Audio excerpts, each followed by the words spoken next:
shabaabkii shalay soo weeraray inta u dhaxaysay Afgooye iyo magaalada Muqdisho dhammaantood waa la laayay. Kii ugu dambeeyay maanta duhuradii ayaa la dilay saacado ama daqiiqado ka hor.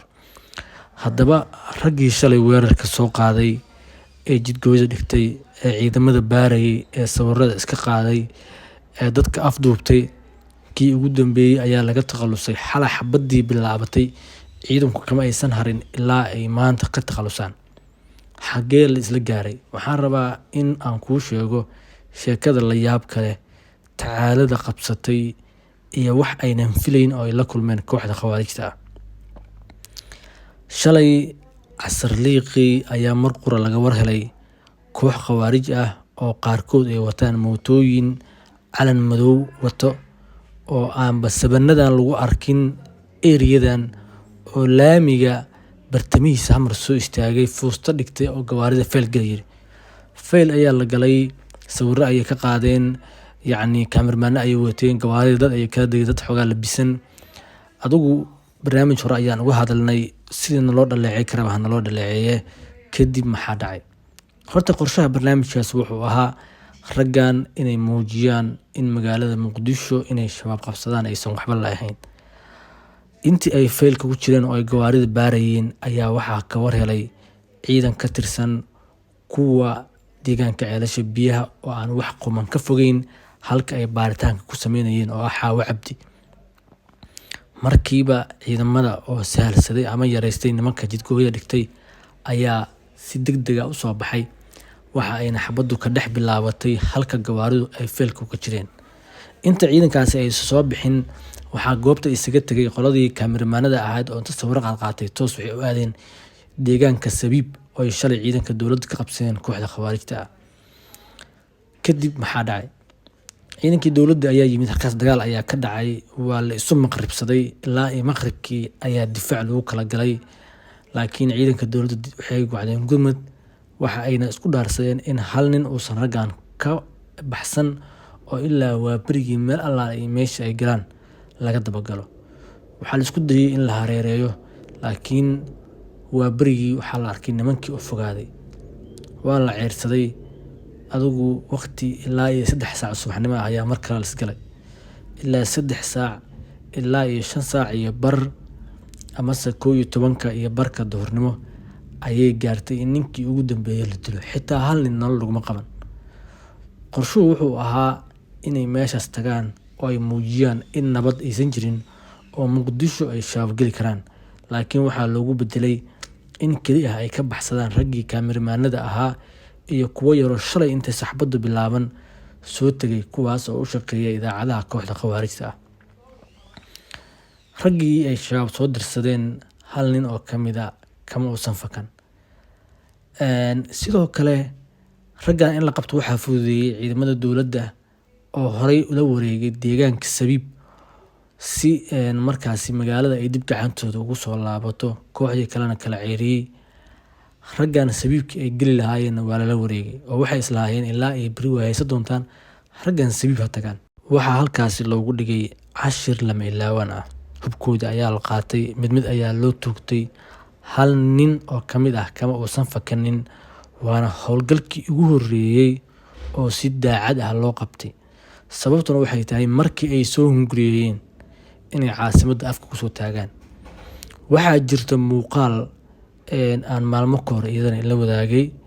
Ciidanka dowladda federaalka Soomaaliya gaar ahaan kuwa cirka ayaa waxa ay duqeeyeen deegaan ama magaalo la yiraahdo Jilib oo ah magaalo madaxda kooxda khawaarijta ah.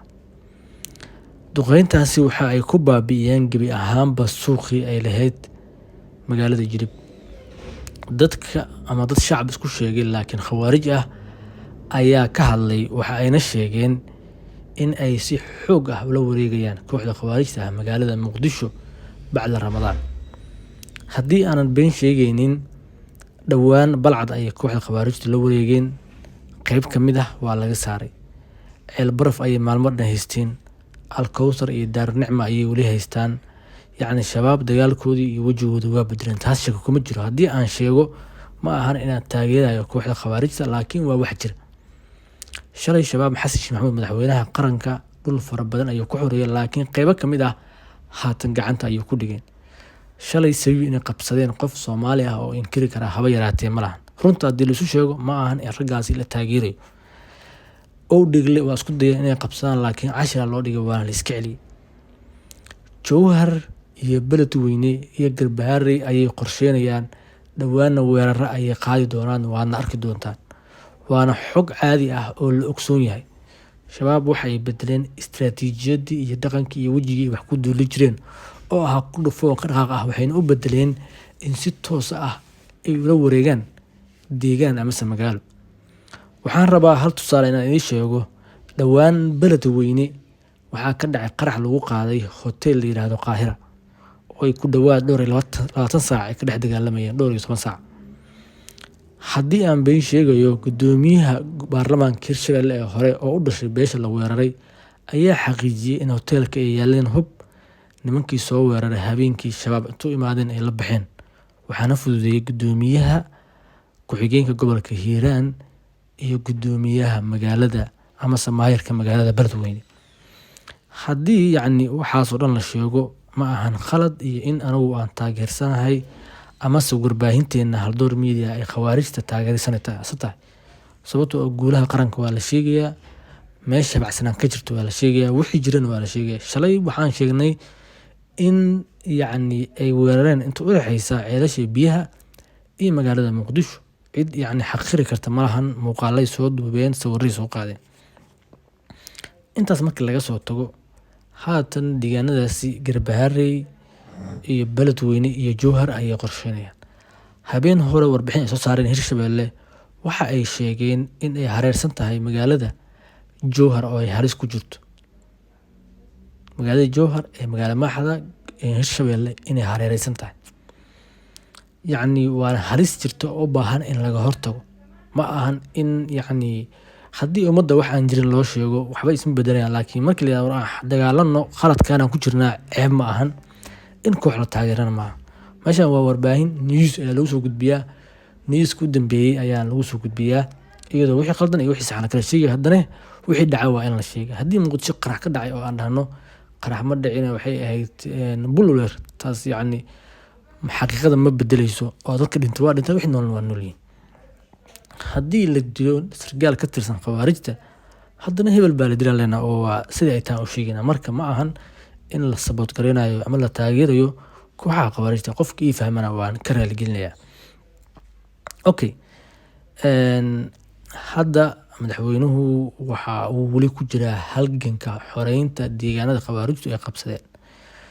2022 waxaa la qabsaday dhul fara badan, Xardheer kamid oo la xareeyo oo ilaa hadda dadka ay ku noolaanayaan nabadii imtixaanka dowladda laga gelayo oo systemka dowladda la gaarsiiyay. Deegaanada hadii ay u qabsadeen kamid oo deegaanada Muqokoriya kamid meelaha laga qabsado oo hadda kamid meelaha looga duulay khawaarijta. Dhul fara badan ay xoreeyeen ciidanka dowladdu waan ku maasin ilaa haddana way haystaan. Laakiin khawaarijtu waxay bedeshay istiraatiijiyadii iyo qorshihii iyo dagaalkii. Intii labada sano laga nasanayay waxay dib u dhistay ciidamo fara badan ayagoo cashir ka qaatay sidii fududeed ee madaxweyne Xasan Maxamuud oo hilfaha ugu qaaday muddo dhowr bilood ah in dhul fara badan uu ka saaro. Hadda dhulalka aad looga adkaaday waxaa kamid ah gobolka Galgaduud iyo Hiiraan oo intii hore looga qabsaday aysan dib u qabsan. Laakiin dhulka hadda ku dagaalamayaan waa Shabeellada Dhexe iyo Shabeellada Hoose iyo Jubbooyinka. Walow hadda Jubbaland dhawaanahanba aysan wax weerar ah haba yaraatee aysan ka geysan. Laakiin waa ay haddii la taabto sidii ay ficilka u sameynayaan. Haddii inta la taabto laga leexdo, haddii ragga inta go'aan la qaato la weeraro meesha laga qabsado hore loo sii socdo. Walow ciidanka qaar ay ku dhex jiraan rag badan oo khawaarij ay fududeynayaan. Siyaasiyiintii ku jiraan cid walba ay ku jiraan taas shako kuma jirto. Raggan in sirdoon iyo dad u shaqeeya ama dad awood ku haystaan ay leeyihiin taas shako kuma jiro. oo askar la helay saraakiil la soo bandhigay waxaas wax anaga naga qarsoon haba yaraatee ma aha. macallimiintii iskoolada naga yaa kamid macallin jaamacadeed ahaa oo haatan ay ku dhex jira. Marka waxay ahaataba hadda khawaarijtii shalay dhamaantood waa la soo afjaray. ciidanka qarankuna ha guuleysto, laakiin xaqiiqada in la sheego ceeb ma ahan, aflagaada ma ahan, xadgudubna ma ahan. waa mahadsantihiin saaxiibayaal, like-ta iyo share-ta iyo comment-iga oo xaggiina mahadsanidin.